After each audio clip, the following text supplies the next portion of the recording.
Asante. Mimi kwa jina naitwa Edbiri Kazala Kinyoma, ni mbunge wa jimbo la Kasulu Vijijini. Kwa ujumla, mimi kwa kuzungumzia hotuba ya Mheshimiwa Waziri Mkuu ambayo imetolewa hapo jana, kwa kweli ni hotuba ambayo ni nzito, hotuba iliyobeba matumaini ya Watanzania, hotuba ambayo imebeba suluhisho ya changamoto nyingi za Watanzania. Na kwa mfano Mheshimiwa Waziri Mkuu amezungumzia kwa mfano swala la bima kwa wote. Hili jambo ambalo mpaka sasa hivi kwamba limeshakava zaidi ya watu milioni 1.4 tayari wanakwenda kunufaika moja kwa moja na hii swala la bima kwa wote. Of course ni hasa kwenye yale makundi watu wenye changamoto za kifedha ambao wako ni less privileged kwenye jamii. Lakini pia tunakwenda kwa mfano Mheshimiwa Waziri Mkuu amezungumzia kwa mfano fedha kwa mfano za mifuko barabara, kwa mfano mfuko wa barabara, jinsi fedha zitakuwa zinaenda kwenye TARURA.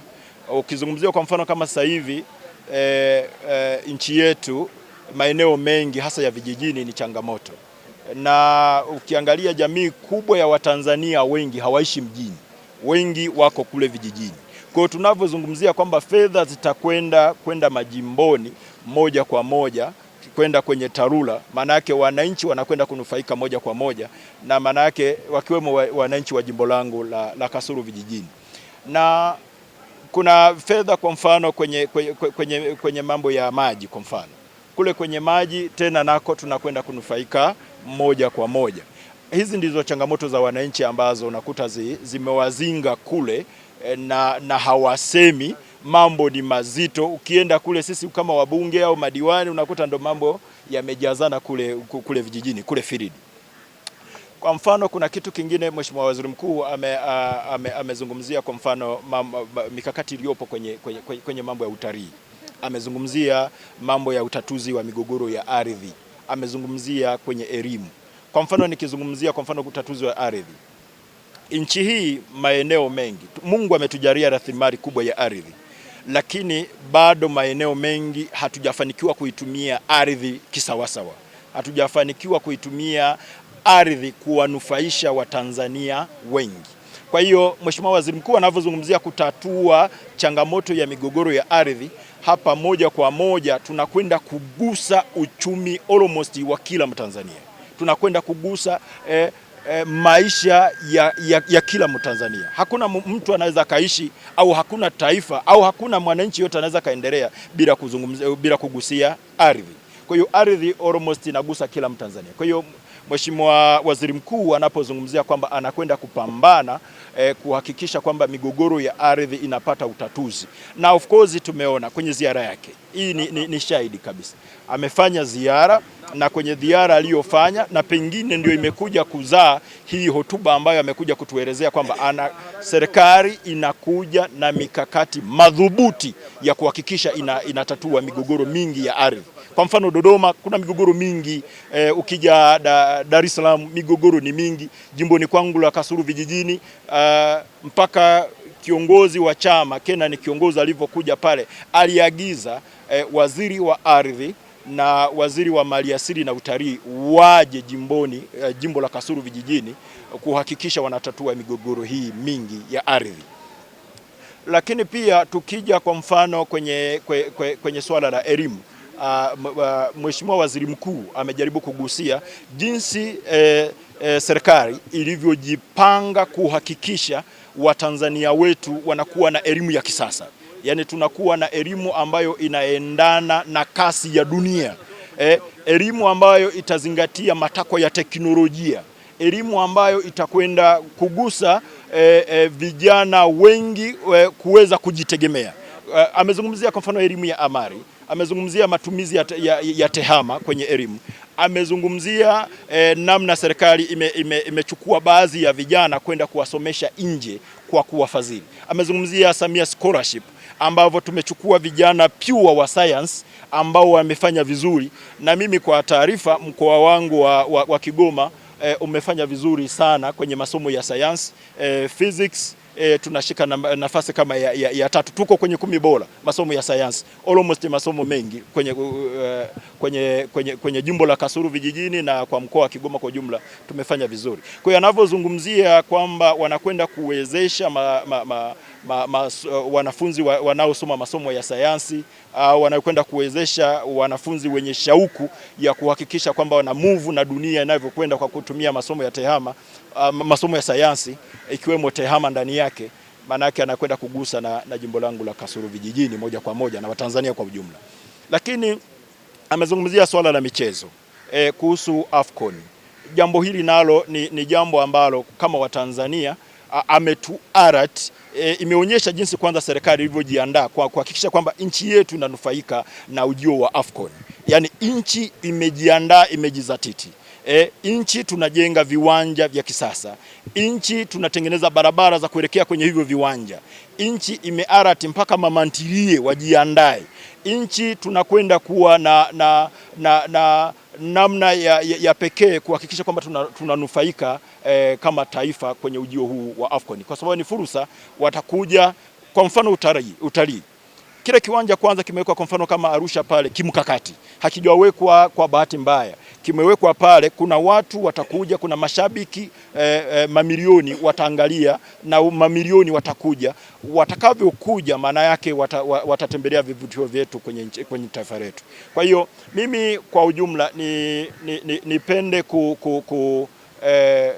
kuishukuru serikali kwanza, lakini pia nimshukuru specific pia Mheshimiwa Rais na Waziri Mkuu kwa mikakati madhubuti walionayo kuhakikisha serikali yetu na nchi yetu inatoka hapa tulipo sasa hivi kama Watanzania.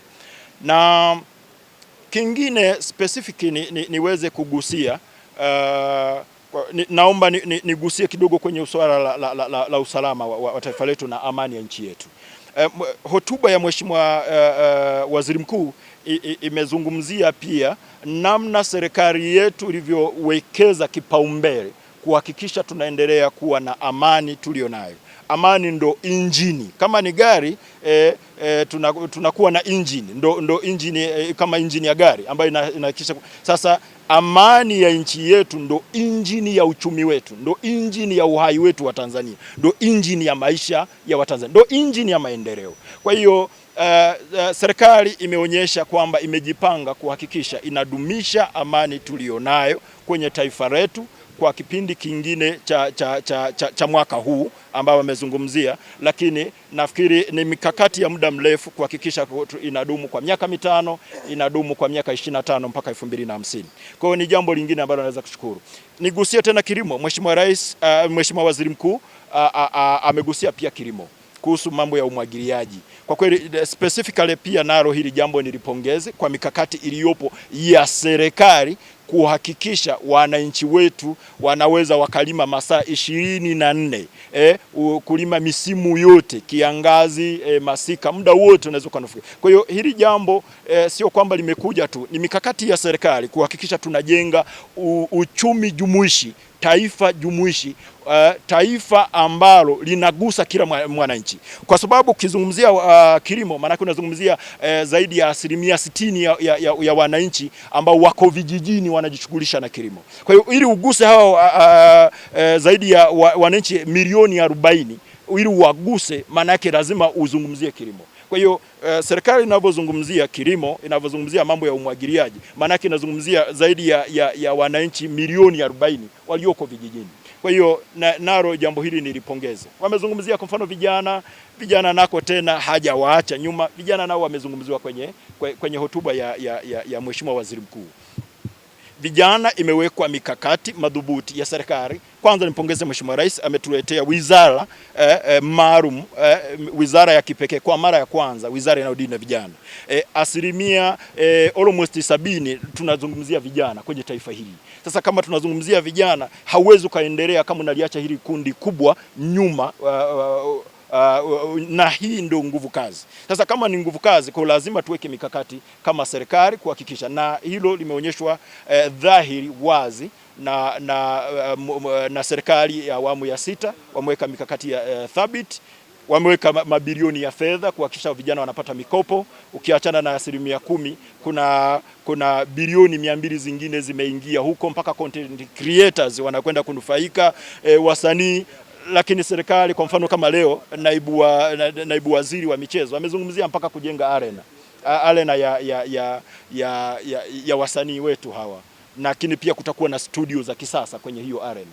Kwa hiyo amezungumzia imetengwa zaidi ya bilioni 400. Ni fedha nyingi ambazo zimetengwa kwa ajili ya kuhakikisha kwamba vijana wananufaika, vijana wanapata burudani, taifa linafurahi na mambo mengine yanaendelea huku, uchumi wetu unazidi kupaa. Kwa hiyo ni kitu labda nyingine kwa kumalizia, nisiache kuzungumzia issue ya bei ya mafuta ya sasa hivi. Hili jambo of course limezua kidogo taharuki kwa Watanzania wengi na kwa wananchi wengi, lakini kwa kuanza naomba niipongeze serikali kwa majibu yake ambayo imezungumzwa leo bungeni, kwamba serikali itakuja na mikakati ya kuhakikisha kwanza watafanya feasibility study kuhakikisha kwamba wanawezaje kuhakikisha wanapambana na hii changamoto kwa muda mrefu, kwa sababu hili jambo huwezi ukatoa majibu haraka tu, kwa sababu ni jambo pengine inaweza kudumu miaka 2, miaka 3, na pengine madhara yake yanaweza kachukua mpaka miaka 5, miaka 10 kuhakikisha tunapambana na madhara yaliyojitokeza na hii vita.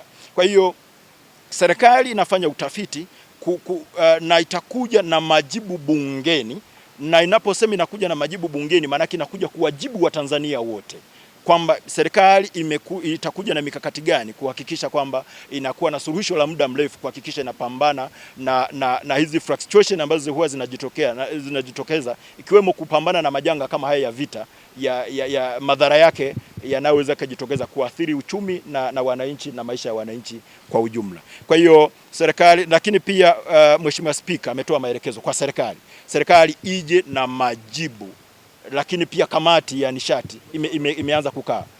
Kamati ya nishati imekaa ije na majibu kuhakikisha tunakuwa na suluhisho la muda mrefu kuhusiana na swala la bei. Kwa hiyo Watanzania watulie, serikali inawapenda, serikali sikivu itakuja na majibu kuntu kuhakikisha changamoto hii harmonize, hata tusiposhusha kabisa lakini itakuwa kidogo affordable kuliko pengine ukilinganisha na mataifa mengine kama Kenya, Afrika Mashariki au na mengine hata ya Ulaya.